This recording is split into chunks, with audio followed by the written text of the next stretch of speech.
আজ ২৪শে March Bangladesh cricket ইতিহাসের সর্বকালের সেরা ক্রিকেটার সাকিব আল হাসানের জন্মদিন। শুভ জন্মদিন সাকিব। সবকিছু যদি ঠিকঠাক থাকতো তাহলে সাকিবের এই ৩৯তম জন্মদিনটা পালন করা হতো একজন সাবেক ক্রিকেটার হিসেবে, মানে আন্তর্জাতিক ক্রিকেট থেকে অবসর নেওয়া একজন ক্রিকেটার হিসেবে। ফ্র্যাঞ্চাইজি ক্রিকেট, ঘরোয়া ক্রিকেট, সেটা তো তিনি খেলতেই পারতেন। কিন্তু সবকিছু তো জীবনের মতো ক্রিকেটেও ঠিকঠাক থাকে না। সাকিবের বেলাতেও সেটা ঠিকঠাক নেই, যেই কারণে প্রায় ১.৫ বছর আগে জাতীয় দলের জার্সি গায়ে যা পেয়েছিলেন যেই সাকিব, সর্বশেষবার আবারও তার গায়ে জাতীয় দলের সেই ৭৫ নম্বর জার্সি দেখার অপেক্ষায় রয়েছে পুরো বাংলাদেশ। প্রতীক্ষায় আছে বাংলাদেশের ক্রিকেট প্রেমীরা। সাকিবের গায়ে কি আদৌ সেই জাতীয় দলের জার্সি আবারও দেখা যাবে? পাকিস্তানের বিপক্ষে সর্বশেষ সিরিজের আগে অনেক শোরগোল উঠেছিল, হয়নি তো। আগামী মাসে নিউজিল্যান্ডের বিপক্ষে সিরিজকে ঘিরে আবারও ওই একটা হইচই পড়ে যাবে। তো বাস্তবতা কি বলছে? সাকিব আল হাসান কি নিউজিল্যান্ডের বিপক্ষে এই সিরিজে বাংলাদেশের জার্সিতে দেখা যাবে? আদৌ কি তাকে বাংলাদেশের জার্সিতে আর কখনো দেখা যাবে কিনা, সেই আলোচনাটা একটু করতে চাই। আন্তর্জাতিক ক্রিকেটে সাকিবের পথ চলা শুরু হয়েছে প্রায় ২০ বছর আগে। ২০০৬ সালের ৬ই আগস্ট বাংলাদেশের হয়ে টেস্ট, ওয়ানডে, টি-20 3 ফরম্যাটে ৪৪৭টা ম্যাচ সাকিব খেলেছেন। ১৪,৭৩০ রান তিনি করেছেন, ৭১২টা উইকেট তিনি নিয়েছেন। এই স্ট্যাটগুলোই বলে দেয় যে বাংলাদেশের ক্রিকেট ইতিহাসের সর্বকালের সেরা ক্রিকেটার তিনি। তার ধারে কাছেও অন্য কারো পরিসংখ্যান নেই। আর স্ট্যাট যেটা বলছে না, সেইখানটা তো সাকিব অনেকের চেয়ে, সবার চেয়েই বাংলাদেশের এগিয়ে। একটা জেনারেশনকে তিনি ইন্সপায়ার করেছেন। আরও অনেকেরই এই জায়গায় অবদান রয়েছে, কিন্তু সাকিবের মতো করে কেউ নয়। মাঠের ক্রিকেটটা তিনি যেভাবে খেলেছেন, সর্বকালের সেরা ক্রিকেটারের সেই অনুসারী হয়ে কত কত হাজার হাজার লাখ লাখ শিশু কিশোর ক্রিকেটার হতে চেয়েছে।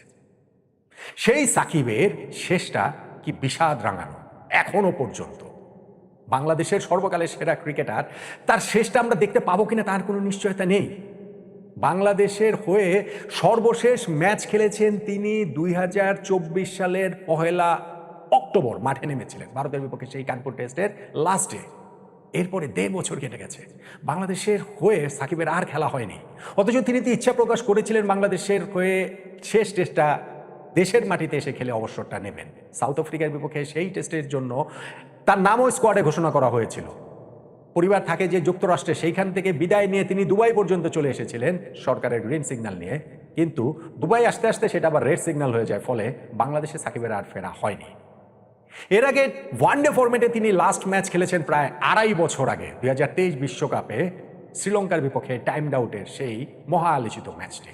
টি-20 ম্যাচ খেলেছেন, সেটাও প্রায় ২ বছর আগে, ২০২৪ টি-20 বিশ্বকাপে আফগানিস্তানের বিপক্ষে ম্যাচটি।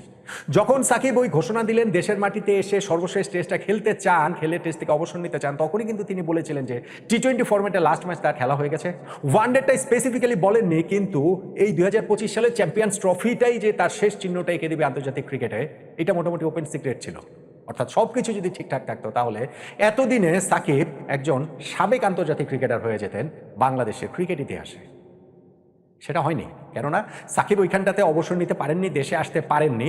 এখন কি তিনি আসতে পারবেন কিনা তাকে নিয়ে অনেক আলোচনার জায়গাগুলো তো তৈরি হয়েছে। আজকে যেমন সাকিবের এই জন্মদিন পালন হয়েছে লন্ডনে, সেইখানে বিসিবি পরিচালক আসিফ আকবর কেক খাইয়ে দিচ্ছেন। ওইটা দেখে সাকিব প্রেমীদের মনে অনেক বেশি একটা আশার আলো তৈরি হয়েছে যে না, সাকিব তো তাহলে বাংলাদেশে আসছেন। কিংবা ধরেন আমাদের সিলেকশন প্যানেল যে নতুন করে তৈরি করা হয়েছে, সেইটার চেয়ারম্যান হাবিবুল বাশার সুমন বলেছেন সাকিবকে শুধুমাত্র একটা সিরিজ, বিদায়ী সিরিজের জন্য, বিদায়ী ম্যাচের জন্য তিনি চান না, ২০২৭ বিশ্বকাপ পর্যন্ত সাকিবকে তিনি চান।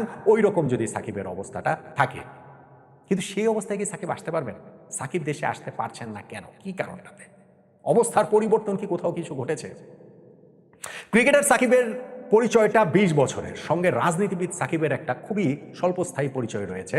জাতীয় সংসদ সদস্য তিনি হয়েছিলেন মাস ৬-এর জন্য, কিন্তু এরপরে ২০২৪ সালে সেই ৫ই আগস্ট ঘটে যায় যখন তিনি দেশের বাইরে ছিলেন।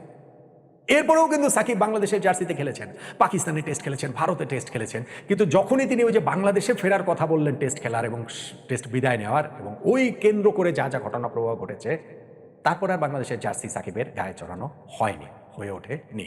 আমরা সিরিজের পর সিরিজ দেখেছি যে সাকিবকে নিয়ে সবাই ভালো ভালো কথা বলেছেন, বড় বড় কথা বলেছেন, জনতুষ্টির কথা বলেছেন।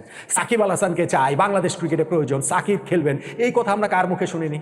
ধরেন ক্রিকেট বোর্ডটা যে পাল্টে গিয়েছে, সেইখানটাতে আমাদের বোর্ড প্রেসিডেন্ট হয়েছিলেন যিনি ফারুক আহমেদ, সেইখান থেকে শুরু করে আমিনুল ইসলাম বুলবুল ভাই, ফারুক ভাই, বুলবুল ভাই এবং বুলবুল ভাই সেকেন্ড দফায় যখন হয়েছেন অনেকবার আমরা শুনেছি।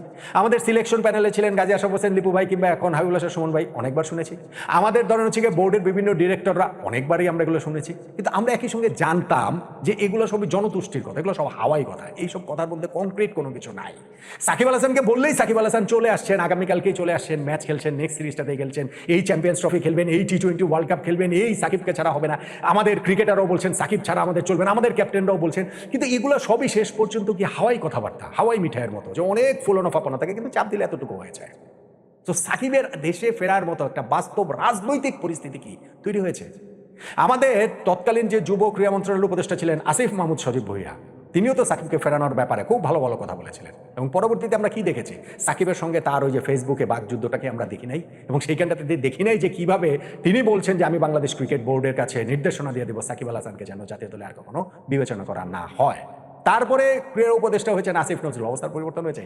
এখন আমাদের নতুন ক্রীড়ামন্ত্রী প্রতিমন্ত্রী হয়েছেন আমিনুল হক, নতুন সরকার নির্বাচিত এসেছে, ফলে সাকিবের অবস্থার পরিবর্তন হবে বলেই তো অনেকে ভেবেছিলেন।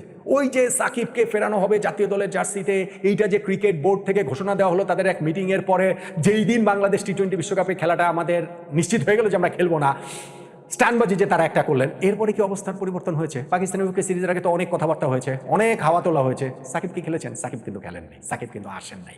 এখন নিউজিল্যান্ডের বিপক্ষে যেই সিরিজটা আগামী মাসে হবে, সেইখানটাতেও কি সাকিব আল হাসানের ফেরার চান্স কতটা? দেখেন, সরকারের পক্ষ থেকে বারবার বলা হচ্ছে, আমাদের ক্রীড়া প্রতিমন্ত্রী আমিনুল হক ভাইও বলছেন যে না, সাকিবের যে মামলাগুলো রয়েছে সেই মামলাগুলোকে ব্যাপারে তিনি তার নিজের লড়তে হবে, সরকার তার ব্যাপারে নমনীয় থাকবে। কিন্তু সেই ঘটনা প্রবাহের অগ্রগতি কতটুকু হয়েছে? সাকিবের মামলার ফাইল নিয়ে তার আইনজীবীরা বিসিবিকে দিয়েছে, বিসিবি সেইটা মন্ত্রণালয়ে পাঠিয়েছে। এই গল্প তো গত পাকিস্তান সিরিজের আগের ঘটনা। তারপরে যেই যে কিছুদিন সময় কেটে গেল, সেখানে কোনো অগ্রগতির জায়গা কি হয়েছে? সেই অগ্রগতির জায়গা যদি না হয়, তাহলে নিউজিল্যান্ডের বিপক্ষে সিরিজে সাকিব আল হাসানকে কিভাবে দেখা যাবে আমাকে বলেন তো দেখি। সেটা আমাদের নতুন চিফ সিলেক্টর হাবিবুল হাসান সুমন যতই বলুন না কেন 2027 বিশ্বকাপে তিনি চান, সেইটা আমাদের ক্রিকেট বোর্ডের স্ট্যান্ডবাজ পরিচালক আসিফ আকবর যতই সাকিবকে কেক খাইয়ে দেন না কেন, বাস্তব রাজনৈতিক অবস্থা কি হয়েছে কিনা সাকিব আল হাসানের দেশে আসার ক্ষেত্রে। ভাই, আজকে সাকিবের জন্মদিন, 39তম জন্মদিন, বাংলাদেশের সর্বকালের সেরা ক্রিকেটারের জন্মদিন। আমি আজকে বাংলাদেশের ক্রিকেট প্রেমীদের মন খারাপ করতে চাই না, এবং আমি এটা আগেও বলেছি, এখনো বলছি, আমি চাই সাকিব আল হাসান বাংলাদেশে আসুক, আমি চাই সাকিব আল হাসান বাংলাদেশের জার্সিতে আবার গায়ে চড়ে আবার তিনি খেলুক। এইটা তিনি ডিজার্ভ করেন, এবং সেটা এক সিরিজ এক ম্যাচ না। আমি সুমন ভাইয়ের সঙ্গে একমত, 2027 বিশ্বকাপ পর্যন্ত সাকিব খেলতে পারেন, তার সেই ফিটনেস পারমিট করলে পারফরমেন্স সাকিব আসলে করবেন, ফিটনেসটা এইখানটাতে বড় ইস্যু, এবং সেইটাও সাকিব ঠিকঠাক করে নিতে পারবেন। এটা আমার চাওয়া, আমার মতো এরকম শত শত হাজার হাজার লাখ লাখ কোটি কোটি মানুষের চাওয়া এটা। কিন্তু বাস্তব রাজনৈতিক পরিস্থিতি কি বলছে? সাকিব আল হাসানের সেই মামলাগুলোর কি অবস্থা, তার সেই হত্যা মামলার কি অবস্থা, তার সেই শেয়ার বাজার কেলেঙ্কারি মামলার কি অবস্থা, তার সেই কাকড়া ফার্মের মামলা কি অবস্থা, তার সেই দুদকের মামলার কি অবস্থা, তার সেই মানি লন্ডারিং মামলাগুলোর কি অবস্থা? এগুলো সবকিছু বিবেচনায় না নিয়ে সবাই শুধুমাত্র ভালো ভালো কথাগুলো বলবেন এবং একটা হাওয়া তৈরি করবে, একটা বাবল তৈরি করবে যে সাকিব আসছেন আসছেন আসছেন আসছেন, তারপরে গিয়ে বাবল বার্স্ট হয়ে যাবে। অনেকবার তো হলো, অনেকবার কি এখন পর্যন্ত সেটা হয়েছে না? আমার চাওয়ার জায়গাটা খুব ক্লিয়ার। আমি আরো অনেকের মতোই, যেটা বললাম, কোটি কোটি মানুষের মতো আমিও চাই সাকিব আল হাসান আবার বাংলাদেশে আসুন, বাংলাদেশের জার্সি গায়ে চাপান, আবার বাংলাদেশের প্রতিনিধিত্ব তিনি করুন। এইটা তিনি ডিজার্ভ করেন। বাংলাদেশের সর্বকালের সেরা ক্রিকেটারকে ওই সম্মান দেওয়াটা আমরাও ডিজার্ভ করি, বাংলাদেশের ক্রিকেট প্রেমী মানুষরাও সেটা ডিজার্ভ করেন। কিন্তু বাস্তব রাজনৈতিক যে অবস্থা, তার মামলা মোকদ্দমার যে অবস্থা, তাতে করে আমার কাছে মনে হয় না যে সাকিব আল হাসান চলে আসছেন সেইটা একেবারে গ্র্যান্টেড, সেটা একেবারে নিশ্চিত। আমার কাছে বরং মনে হয় এখনও সাকিবের বাংলাদেশে আসার সম্ভাবনাটা আমি এখনও 51% দেখি না। এখনও আমার কাছে 50-50 মনে হয়। অ্যাবসলিউটলি সরকারের হায়ারার্কি থেকে যদি তিনি গ্রিন সিগন্যাল পান, সেই ক্ষেত্রে কেবলমাত্র সাকিব আল হাসান বাংলাদেশে আসতে পারেন।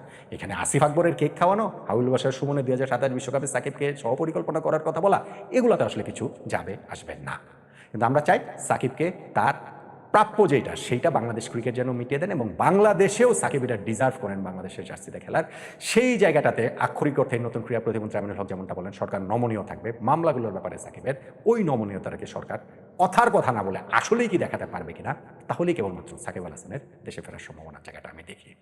আমরা নিশ্চিতভাবেই আশা করি যে এই 447টা ম্যাচ বাংলাদেশের জার্সিতে 3 ফরম্যাটে 14,730 রান এবং 712 উইকেটেই সাকিব আল হাসান থেমে থাকবেন না।